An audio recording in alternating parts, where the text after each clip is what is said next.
Le système. Il a changé, il s'est consumé, mais il semble refuser d'entrer dans une nouvelle ère. Celle de l'égalité pour tous, celle de la justice et du progrès. Ce système regorge d'héros et d'héroïnes du quotidien qui, dans l'ombre, font souvent des miracles. Ce sont bien souvent des victimes de violences policières ou des militants œuvrant pour plus de droits et moins d'injustice. Derrière ces combats se cachent des âmes brisées, esseulées. Alors je vous propose un nouveau système, celui de femmes, sisters, et d'hommes qui souhaitent que l'amour revienne au cœur du système. Alors à vos casques, pour plus de liberté, d'égalité et de spiritualité.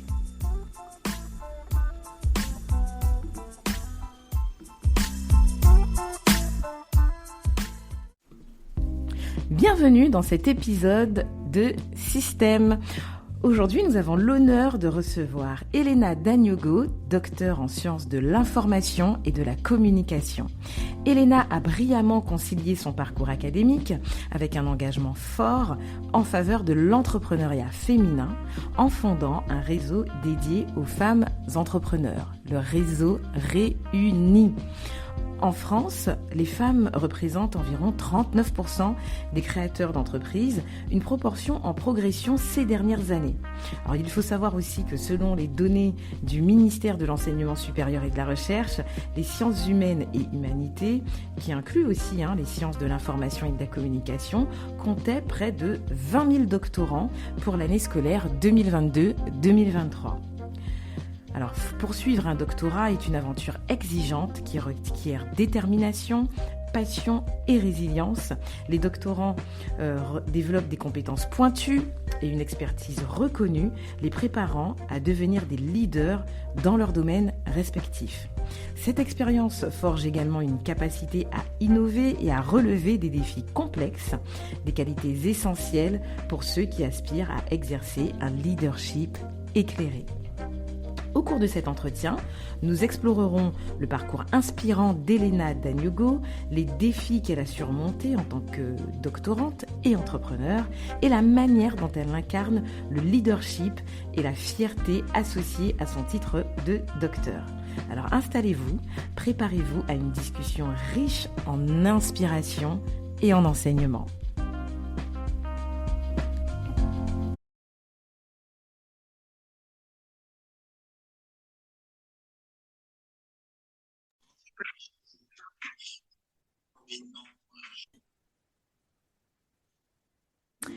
Bonjour Elena et bienvenue dans ce nouvel épisode de Système.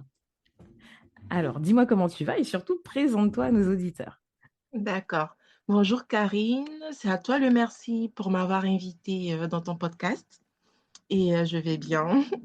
Je suis à une semaine de ma soutenance de thèse, donc je suis encore sur mon petit nuage. Je suis très contente d'avoir obtenu le grade de docteur en sciences de l'information et de la communication. Ah Voilà. bah, félicitations à toi, je pense que ça n'a pas été simple. Oui, ça n'a pas du tout été simple, mais heureusement que j'y suis arrivée. Oui, mais c'est bien. Franchement, bravo. Et justement, Merci. ton parcours de doctorante, maintenant que tu es docteur, en fait, est-ce que tu peux nous raconter ce parcours vers l'obtention de ton doctorat et surtout quels ont été les moments les plus marquants ou les plus déterminants pour toi? D'accord. Alors moi, j'ai toujours voulu faire la thèse. Alors il y a une petite histoire qui est assez longue, je ne sais pas si, je dois rentrer dans tous les détails. Oh, Mais, vas-y, quand vas-y. j'étais plus jeune, quand j'étais vraiment, plus jeune, petite, je ne sais plus trop à quel âge, mais, tu sais, nos parents nous disaient, enfin mes parents me disaient: «Il faut que tu ailles à l'école, que tu aies des bonnes notes». Et je me suis dit: «Attends, je vais faire ça pendant combien de temps? Là, je suis, au primaire, mais pendant combien de temps je dois aller à l'école?» Je me posais déjà la question et je posais la question à mes sœurs et tout le temps, il y a tout le monde qui esquivait un peu la réponse. Parce que je savais qu'après le primaire, il fallait que j'aille au collège, au lycée, ensuite l'université. Alors le système universitaire, j'y comprenais rien parce qu'il y en a qui parlaient de grande école. Je disais: «Mais c'est Oui. quoi une grande école? C'est quoi Ah, l'université?» Il y en a qui disent qu'ils ont des BTS, d'autres parlent de ah, licence, de maîtrise. À l'époque, c'était les maîtrises, oui, pas encore, on parlait pas encore de master. Mais c'est quoi tout ça? Et je ouais. crois que, il y a l'une de mes sœurs qui a vraiment pris le temps de m'expliquer parce qu'à chaque fois, je revenais de temps en temps sur cette question et elle m'a dit qu'il faut aller à l'université, il y a plusieurs diplômes et il faut passer des examens et moi, je me disais: «Mais quoi? Passer des examens Pourquoi? chaque année pour valider son» bah oui et je me suis dit: «Mais c'est quoi le terminus? C'est quoi la limite?» Et elle m'a répondu: «Le doctorat». J'ai dit: «OK, d'accord. Du coup, je dois aller à l'école jusqu'au doctorat». Voilà. Et donc ça, c'était dans un coin de ma tête et après, j'ai continué d'évoluer donc là, on va passer directement à l'université et donc D'accord. j'ai toujours eu envie d'aller à l'université parce que je Mmh. voulais faire un doctorat et je me disais, j'avais pas enfin, j'ai jamais voulu faire des écoles, des grandes écoles, parce que ça débouchait pas sur un doctorat. Ah, Alors oui, maintenant, des écoles de commerce, je crois que c'est possible de faire un doctorat. d'accord. Mais à l'époque, je savais pas, j'avais pas cette info. Donc pour moi, c'était vraiment l'université. Je voulais aller à l'université. C'est bien, Donc dans le choix des écoles, c'était ça, université ou rien. ou rien du tout. En plus, c'est bien parce que tu avais ton projet, ton plan de Oui, carrière, j'ai envie de dire, déjà depuis toute petite. c'était d'aller, jusqu'au avoir le diplôme supérieur et donc D'accord. j'ai commencé à l'université catholique de l'Afrique de l'Ouest avec l'unité universitaire à Abidjan, où j'ai obtenu mon master en sciences de l'information et de la communication. D'accord. Et donc quand je finis mon master, je fais 2 ans de enfin c'est pas vraiment une pause, mais moi je considère que c'est une pause pour travailler D'accord. et après je me dis: «Bon, c'est bien d'avoir une bonne expérience pro avant de continuer les études» C'est et bien. j'essaie de m'inscrire en Côte d'Ivoire pour la thèse, mais c'est assez compliqué parce que moi j'étais dans une université privée Ah, et vu que la thèse c'est un diplôme d'État, il faut que ce soit dans une université publique. Il faut ah faire oui, le doctorat dans une université publique public. Ok, et donc donc c'était compliqué de faire la passerelle entre le privé et le public, du coup. oui. Oui, en tout cas en Côte d'Ivoire, oui, c'était à mon époque là, c'était, je sais pas si ça a changé, mais à mon époque, oui, c'était compliqué C'était et donc je compliqué. vais me renseigner, je cite 2 universités, l'université à Abidjan et une autre université à Bouaké. Donc je vais me renseigner et tout Hmm. et ils n'acceptent pas ma demande. Ah ouais. Je dis mais j'étais en pleurs. Je dis: «Quoi? Il faut que j'aille en thèse» et là et on me proposait de reprendre mon master. En temps, moi, ça je l'ai pas dit, mais j'avais envie de faire mes études à l'étranger pour X, Y raison. J'avais pas pu, au préalable, faire mes années de master à l'étranger. Donc bon, je me dis: «Bon, je relance le projet d'études à l'étranger Ok. et je vais tenter Campus France» D'accord. Ok. et déjà, je commence à chercher. Je vois les conditions pour faire un doctorat parce que moi, j'avais déjà mon master recherche qui est censé déboucher sur un doctorat Ouais. et c'est compliqué de s'inscrire à distance en doctorat parce qu'il faut trouver un professeur, c'est-à-dire tu fais la démarche tout seul, envoyer des Ah, mails et proposer un sujet et c'est une fois que le professeur accepte d'encadrer ta thèse, il faut trouver un financement et après soumettre son projet à l'école doctorale de l'université en question. ok. Le D'accord. Donc c'est financement n'est pas déjà, toujours obligatoire, mais c'est quand même, bien de l'avoir. oui, c'est déjà Oui un et processus déjà qui est important et qui demande une certaine maturité aussi sur son projet, Et quoi. et donc j'envoie des mails à plusieurs professeurs de différentes universités. J'envoie pas seulement en France, j'envoie aussi en Suisse, en Belgique, j'envoie un peu partout. Il y en a qui me répondent, enfin, j'ai eu beaucoup de non-réponses, hein. Il y en a qui me répondent pour me dire, mon sujet, je sais plus ce que j'avais proposé à l'époque comme sujet, mais ils me disaient qu'ils n'étaient pas spécialistes de la question. Mhm. En mode, ils me disaient gentiment que c'était pas vraiment leur domaine, de prédilection ou, tu vois, ils n'avaient pas forcément envie de travailler sur cette question-là. On va dire ça entre griffes. D'accord. Et je contacte aussi des profs qui intervenaient dans l'université privée dans laquelle j'étais, mais qui étaient, affiliés à des universités en France. Je me dis: «Ça va être plus facile». Donc il y a un prof qui me dit qu'il a déjà atteint son quota de doctorants encadrés. Ah ouais. Donc tout ça pour moi, c'est des coups de massue. Bah oui, Je c'est dis: dur parce «Comment je que vais faire si c'est, aucun prof ne m'accepte?» ouais, c'est pas évident. Et ouais, c'est pas évident. Et donc je décide de faire, à nouveau un master 2. Ah, deuxième master 2 du coup.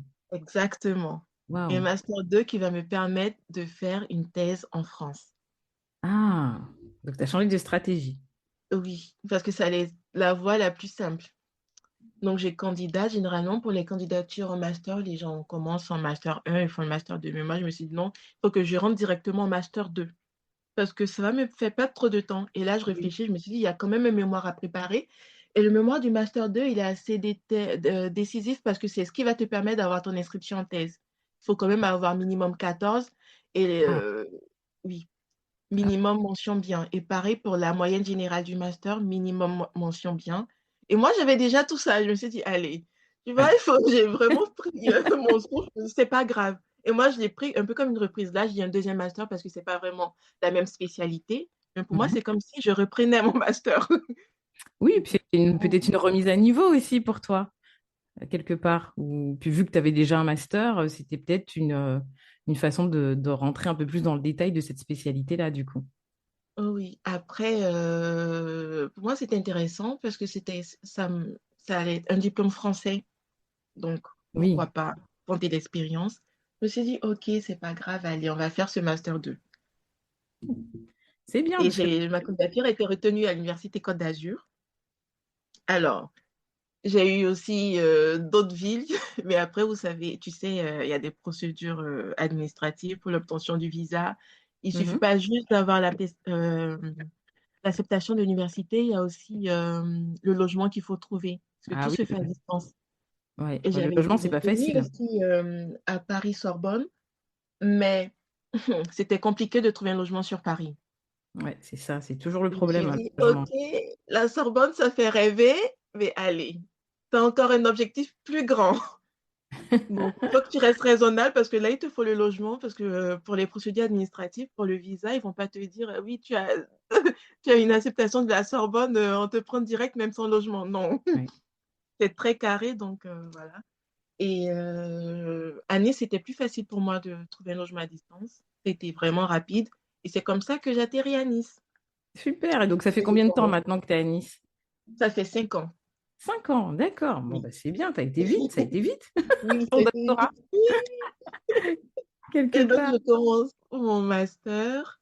Ça s'est bien passé, tout s'est bien passé. Après, j'avoue que l'intégration n'a pas été facile parce que j'ai C'est aucune attache familiale en France. c'est ce Donc, que j'allais c'était te demander, compliqué. ouais.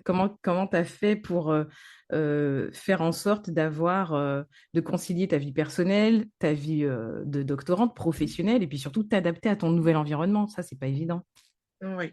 J'ai aucune attache familiale en France. Donc, la première année, c'était difficile.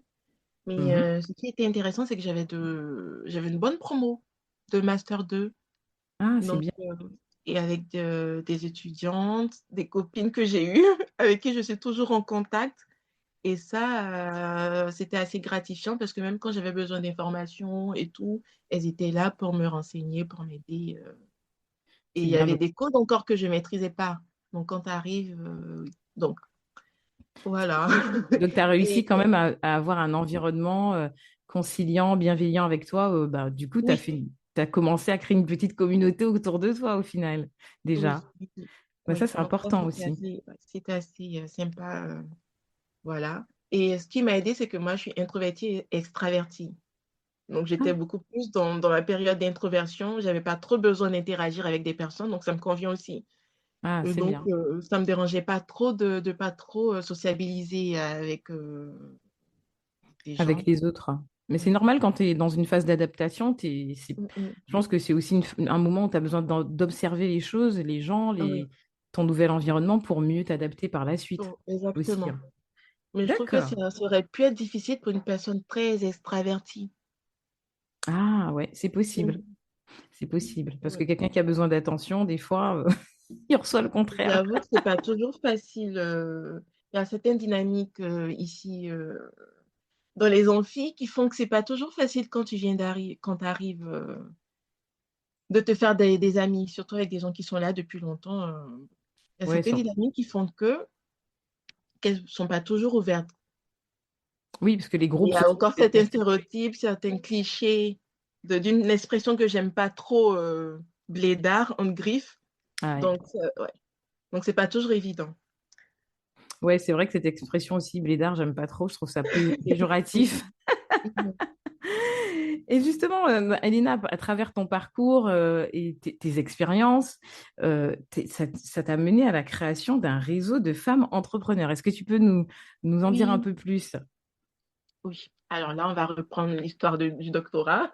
Et donc, j'ai réussi à avoir mon inscription en thèse à Nice. Et Ok, j'avais déjà fait mon mémoire sur l'entrepreneuriat féminin, mais c'était sur le cas des entrepreneurs ivoiriennes. Et pour la thèse, je me dis, c'est bien de faire une étude comparative France-Côte d'Ivoire, parce que toutes les questions liées à l'empowerment féminin m'intéressent, et d'accord. notamment le travail des femmes. Donc, je me suis dit, il faut que je travaille sur une question comme ça. Et déjà, conscience de l'information, de la communication, en tout cas, dans la francophonie, c'est pas très abordé. C'est vrai. Des articles scientifiques ou des travaux de chercheurs anglophones, on retrouve en tout cas dans la littérature scientifique anglophone beaucoup de travaux sur l'empowerment féminin et les technologies de l'information et de la communication, mais pas assez en langue française, pardon, Ah, d'accord, c'est plutôt le monde anglophone qui se qui dirige. aborde cette question-là un peu plus en tout cas que dans la francophonie. D'accord. Et justement, qu'est-ce Et que tu as donc, constaté sur l'empowerment, ce qui manque en France aujourd'hui à ce niveau-là? dans la recherche, en tout cas, c'est une question qui n'intéresse pas les chercheurs. Et moi, en participant à des colloques, des activités scientifiques, je ne sais pas si je dois le dire, alors, je reformule autrement. D'accord. Tu sais, il y a des personnes qui croient qu'il n'y a pas de problème, que les femmes en 2024, elles ne rencontrent pas de problème de discrimination basée sur le genre. D'accord. On pense Oui, c'est encore vrai. qu'on est dans un monde de bisounours et que tout va pour le mieux dans le meilleur des mondes, Monde, alors que ce n'est pas le cas. Et Et il y a donc, il y même a des encore beaucoup personnes, de...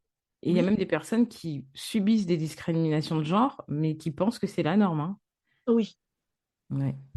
Donc, Et moi, je décide de travailler sur ce sujet, donc je commence à mener mes enquêtes. Et je fais des entretiens, enfin des récits de vie, donc ça ressemble quand même à des entretiens. mhm, Et après, je fais des focus group, donc ce sont des entretiens de groupe où je réunis plusieurs femmes entrepreneurs pour échanger sur leurs pratiques liées au mhm. numérique. Et là, ça se passe tellement bien que les entrepreneurs qui participent à ces sessions me disent qu'elles ont besoin de ce type de rencontre-là. Ah, Parce qu'elles-mêmes, elles ne pensaient pas que ça allait leur faire du bien de discuter, de parler de leurs conditions d'entrepreneur, et même de leur activité entrepreneuriale. ça c'est génial ça. Donc il Pour y a vraiment certaines, une solitude quoi de la femme entrepreneur. exactement. Et il y en a qui ne se rendaient même pas compte jusqu'à ce qu'on fasse cette réunion. Parce que souvent, quand tu es seul dans ta bulle, tu construis ta bulle et tu ne te rends pas compte que tu commences à t'enfermer. C'est vrai. Jusqu'à ce que tu sortes et tu dises, ah mais oui, il faut que je sorte de temps en temps de ma bulle. Surtout quand on est en télétravail. Exactement. Et c'est comme ça que j'ai l'idée de faire des réunions de partage d'expérience en présentiel. Donc, j'ai testé le format en visio. Bon, le format en présentiel a mieux fonctionné parce que c'était aussi une période post-Covid Ah où oui, les gens avaient besoin de se retrouver et tout ça. c'est normal, Et ouais. oui, les gens avaient marre aussi de Google Meet, des réunions Zoom. Donc, je Et, commence à lancer et des donc ça réunions. fait combien de temps, quand est-ce que tu as fait ta première réunion? La première réunion, c'était en janvier 2024. Janvier 2024. Ouah, et donc, du coup, on est au bilan de la première année. Qu'est-ce qui s'est passé sur Oui, cette année? alors, sur cette année, je suis assez contente parce que pour moi, c'était une phase de test qui a débouché quand même sur la création du réseau, donc qui est une association de loi 1901. Et je suis incubée actuellement dans deux structures différentes. Donc, le projet Pépite, parce que j'ai eu le statut national étudiant entrepreneur. Waouh, c'est bien. Je suis suivie par l'incubateur Unique à entreprendre et aussi par l'incubateur Live for Good. C'est un incubateur parisien qui intervient dans toute la France et qui suit des projets à impact sociaux et environnementaux. Ah, c'est bien. Et ouais, merci. Et durant cette année, il y a plusieurs femmes qui ont participé aux réunions et on avait des thématiques pour chaque réunion. Donc, que ce soit tout ce qui concerne la gestion des finances, la communication. On a eu beaucoup de sujets sur la communication. Alors, c'est pas étonnant vu que c'est mon domaine C'est ce que j'allais dire. d'études. Et j'ai eu beaucoup de retours positifs. Et donc, ça m'a permis, franchement, le bilan, il est positif. Donc Donc, c'est c'est bien. pour ça Donc qu'on va là, continuer. Et je vais mettre encore en place mhm. d'autres actions, notamment des actions de médiation scientifique. Donc, allez, on ramène un peu de recherche Bah oui, c'est dans le important. réseau. C'est important. Et le but de cette action-là, ça sera de vulgariser les travaux sur l'entrepreneuriat auprès des femmes entrepreneurs. Donc, D'accord. faire venir des chercheurs qui travaillent sur l'entrepreneuriat et l'entrepreneuriat féminin pour présenter les données, les résultats de leurs travaux aux personnes même qui sont concernées. Oui, d'accord. Donc c'est bien parce que ce travail de recherche, alors, moi, j'ai pas encore entendu de travaux de recherche sur l'entrepreneuriat féminin. Alors peut-être qu'il y en a eu, hein, c'est peut-être moi qui pas Oui, oui. allé chercher je suis pas allée peut-être aller chercher les bonnes infos, mais je trouve que c'est important de pousser les femmes aussi à sortir de leur bulle, comme tu disais. Mhm. Parce que déjà, en tant que chef d'entreprise, on a du mal à prendre du recul. Enfin, on prend du recul, mais que sur notre activité, que sur notre boîte. Mhm. Mais pas sur les aspects environnementaux de nos activités. Tu vois, par exemple, une femme qui va évoluer dans un milieu très, très masculin, Mhm. ben, à force d'évoluer dans ce milieu-là, il y a des choses qui seraient peut-être pas normales qu'elle décide de banaliser pour continuer d'avancer aussi. Effectivement, Donc, moi, je je trouve suis entièrement d'accord. Et le même, toujours par rapport à ça, il y aura aussi la production de contenu audiovisuel. Donc ça, c'est la petite surprise pour bientôt. c'est intéressant, Donc, dis donc. oui, parce que je pense que c'est important de valoriser le travail des femmes et donc il faut les montrer. Il faut qu'on les entende, il faut qu'on sache qu'elles sont là et qu'elles partagent aussi leurs expériences positives ou négatives pour faire bouger les lignes. J'ai remarqué que les femmes ont du mal aussi à parler de ce qu'elles font, parfois à parler d'elles-mêmes, de leurs Mm, mm. activités. Est-ce que dans tes travaux, tu as reconnu ce syndrome, ce qu'on appelle le syndrome de l'imposteur auprès de ces femmes chefs d'entreprise? Oui, et c'est l'une des caractéristiques de l'entrepreneuriat féminin en France. Ah, Oui, donc mesdames, toutes les femmes que j'ai rencontrées, elles ont, peu importe le secteur, hein, peu importe les diplômes, les qualifications, elles ont pratiquement toutes le syndrome de l'imposteur. waouh, Et c'est pour ça que les incubateurs, ils doivent vraiment proposer des accompagnements adaptés aux femmes. Même quand ce sont des structures mixtes, il faut vraiment proposer des solutions adaptées aux femmes, un accompagnement adapté. Et c'est ça le but aussi du réseau Réuni pour entreprendre au féminin. donc il y a une phase de coaching aussi dans l'accompagnement de ces entrepreneurs, un mindset en fait à travailler aussi au lancement de l'entreprise. Oui, et même Et même, pendant la création, pendant le développement des activités et tout, il y a une posture à avoir. d'accord, c'est vrai on n'en parle pas forcément. Mm, On nous dit hein, souvent dans les programmes de création d'entreprise, on nous dit voilà, faut faire le business plan, faut faire l'étude de marché. On nous parle de choses très factuelles, oui, mais c'est vrai qu'on nous parle jamais enfin, ces dernières années, on en parle, mais je trouve qu'on n'insiste pas effectivement sur ce côté mindset en fait. On, oui. je Et il y a pensais pas que que, c'était un frein aussi important. oui, et c'est seulement quelques associations, en tout cas, qui n'accompagnent que des femmes entrepreneurs qui s'occupent de ces questions-là. Mais je pense qu'il y a un gros travail à faire. Toutes les structures, qu'elles soient mixtes ou pas, elles doivent proposer des programmes adaptés aux besoins des femmes. Oui, je comprends. Parce qu'une femme, les comptables disent souvent que les femmes chefs d'entreprise gèrent mieux les comptes de l'entreprise que les hommes, hein. Donc, ce syndrome de l'imposteur, il n'est Oui, pas. elles gèrent mieux les comptes, mais aussi elles ne demandent pas beaucoup en Ouais. termes de financement. Elles ne Ah, demandent pas toujours des prêts parce qu'elles veulent tout faire elles-mêmes avec leurs moyens.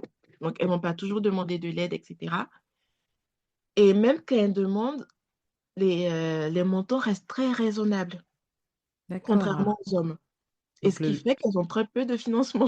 Quand on fait une comparaison des montants, elles ont très peu de financement comparativement aux hommes. alors, est-ce que tu penses que l'homme, lui, au démarrage de son projet entrepreneurial, va plutôt s'axer sur la phase de lancement et de développement dès le début?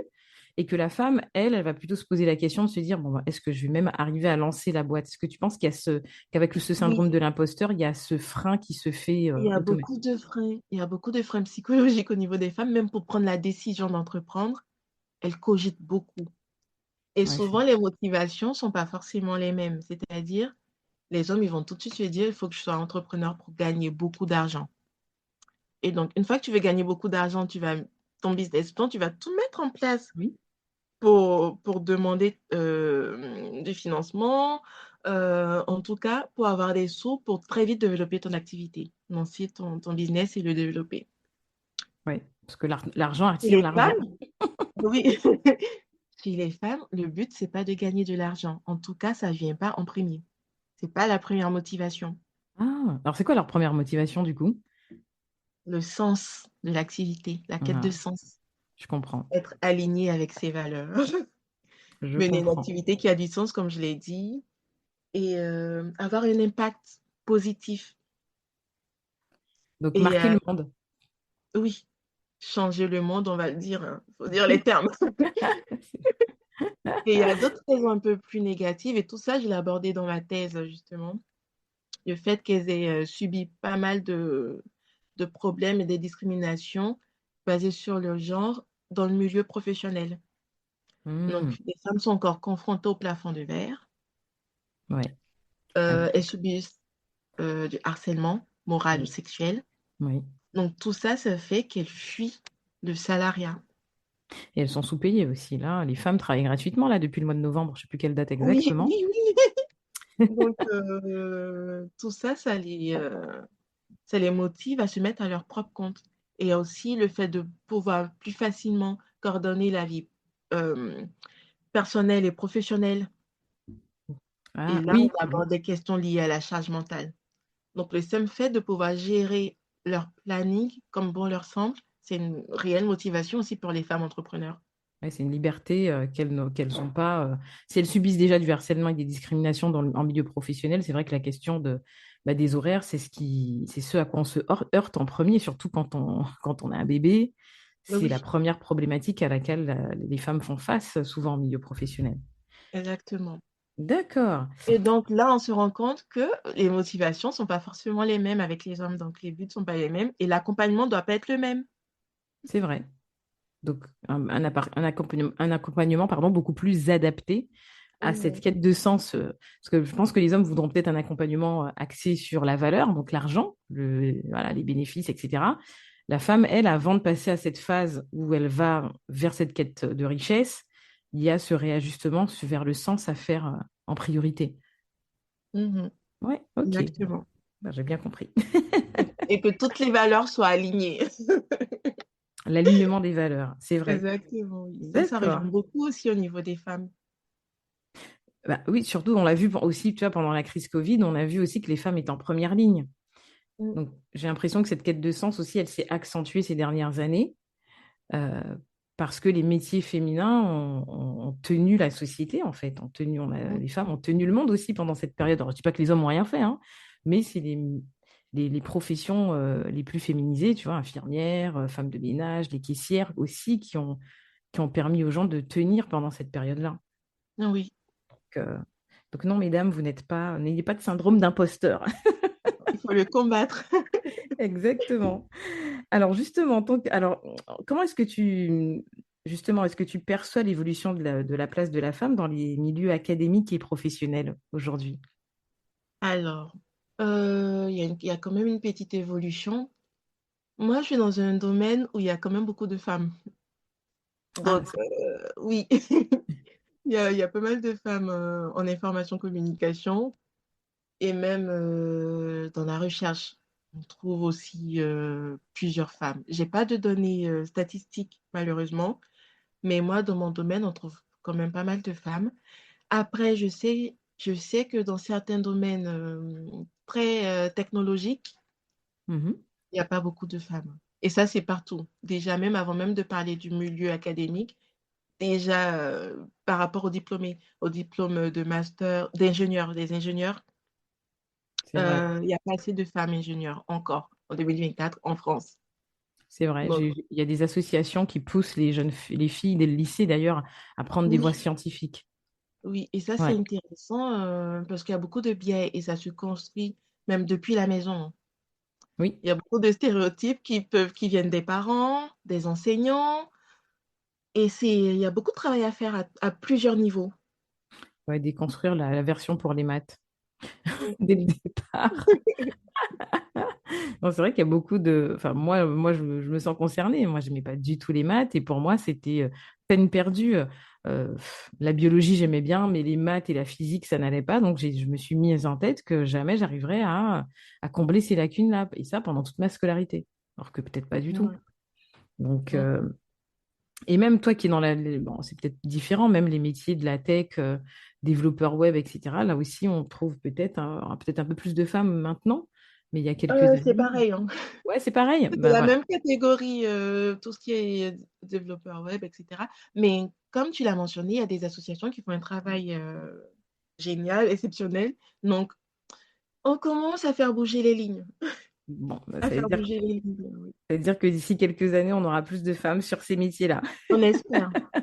On espère vraiment. Très bien, Elena. Alors, dis-moi, quel message est-ce que tu souhaites transmettre aux jeunes femmes qui hésitent à se lancer dans des études supérieures ou même qui hésitent à entreprendre? Alors, n'hésitez pas. Pour les études supérieures, je sais pas quoi dire, parce que c'est pas obligé de faire des études supérieures. C'est Donc, on a vrai. des projets de vie différents, des projets professionnels différents, donc il y a aucun problème à ça. Si vous avez un projet professionnel qui nécessite pas forcément de faire des études supérieures, c'est pas grave, ça pose pas de problème. Pour celles qui ont envie de reprendre leurs études, par exemple, qui dès le départ se sont lancées très vite dans la vie active et qui maintenant veulent reprendre les études, sachez que c'est possible. L'université est ouverte à tout le monde, à n'importe quel âge. Vous pouvez C'est vrai. revenir sans C'est vrai. problème. Renseignez-vous sur les formations proposées et il n'y a aucun problème. Et même si vous avez envie de faire une thèse, vous pouvez aussi la faire. Tout le monde peut faire un doctorat. Tout dépend du temps que vous voulez accorder à la recherche et aussi le goût que vous avez pour la recherche. Il faut vraiment être curieux. Il faut C'est avoir une ça. curiosité intellectuelle. Par contre, ça, je dirais, c'est la condition pour faire un doctorat, avoir la curiosité intellectuelle, quoi, pour se C'est lancer important. dans cette aventure. Donc, Et donc c'est bien ce que tu dis, l'université reste ouverte à tous et à tout âge finalement. oui, Ah, donc il c'est n'y a bien. aucun problème. Si vous avez envie de reprendre vos études, foncez. Donc j'espère Alors, que le conseil pour les femmes qui veulent entreprendre, ne réfléchissez pas. Dès que vous avez une idée, lancez-vous.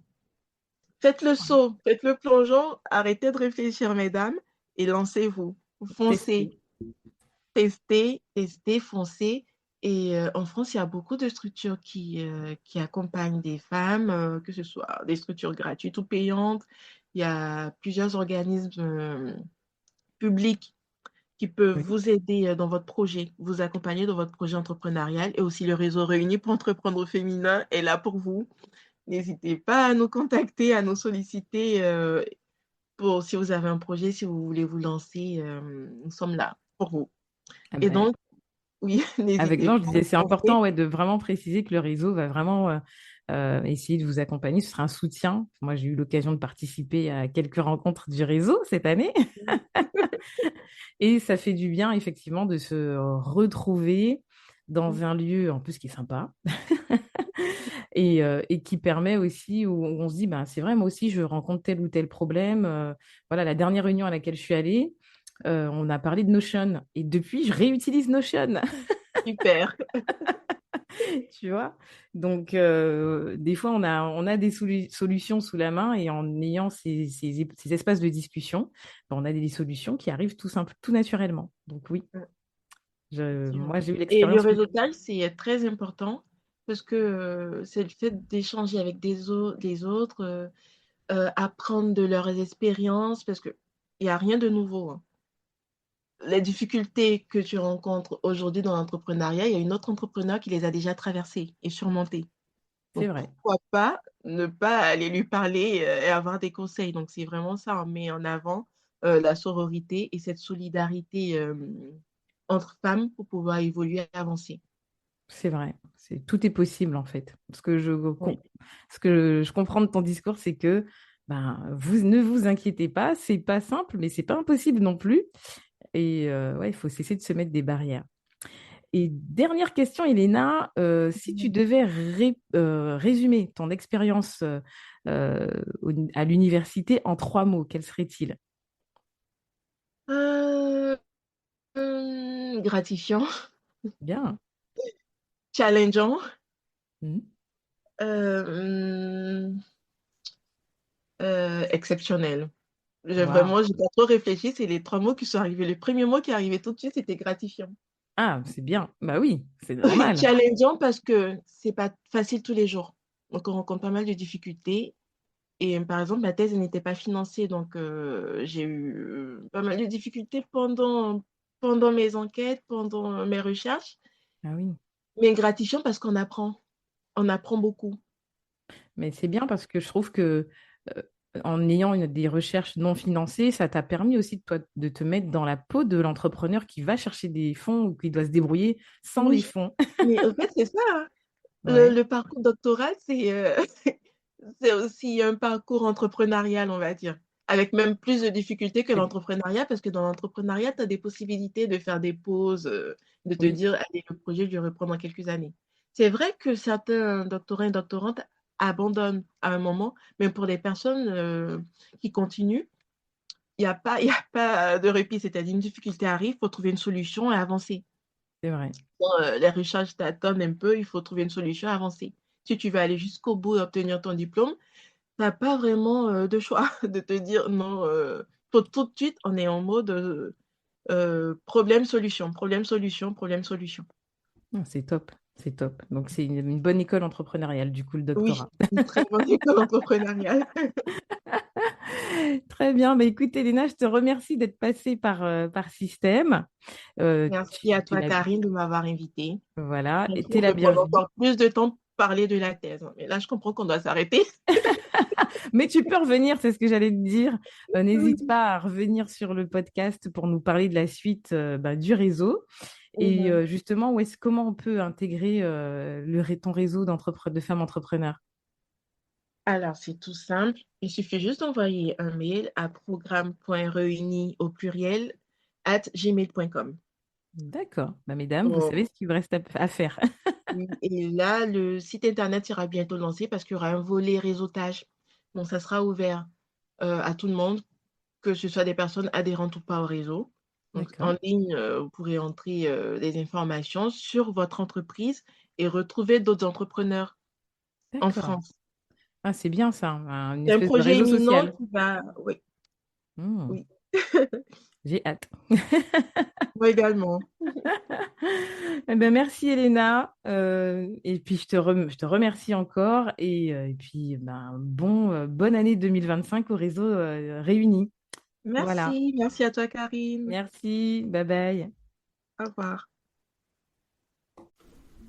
Nous arrivons à la fin de cet épisode captivant avec Elena Dagnogo, une femme inspirante qui incarne à la fois la rigueur académique et l'audace entrepreneuriale. Elle nous a partagé son parcours, ses défis et ses réussites, mais aussi son engagement pour soutenir les femmes dans leur quête de succès professionnel. Nous espérons que cet échange vous a inspiré autant que nous. Si vous voulez rester connecté et ne rien manquer de nos prochains invités et initiatives, suivez-nous dès maintenant sur TikTok et Instagram à @systempodcast. Vous y retrouverez des extraits d'épisodes, des contenus exclusifs et des discussions autour des thématiques qui vous passionnent et qui nous passionnent également. Et si vous souhaitez partager votre histoire ou recommander une personne à inviter sur le podcast, écrivez-nous à l'adresse systempodcast@gmail.com. Nous avons hâte de découvrir vos idées et vos parcours. Merci d'avoir écouté cet épisode et à très bientôt pour de nouvelles discussions inspirantes.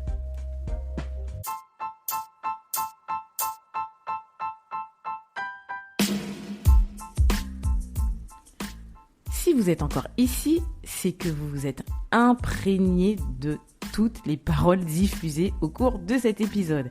Et je vous en remercie vivement. Si vous aussi, vous voulez œuvrer vers un autre monde, alors merci de partager cet épisode à qui voudra l'entendre. Soyons tous des colibris qui répandent les prémices d'un nouveau système. Rendez-vous pour le prochain épisode sur toutes les plateformes de diffusion de podcasts. À bientôt.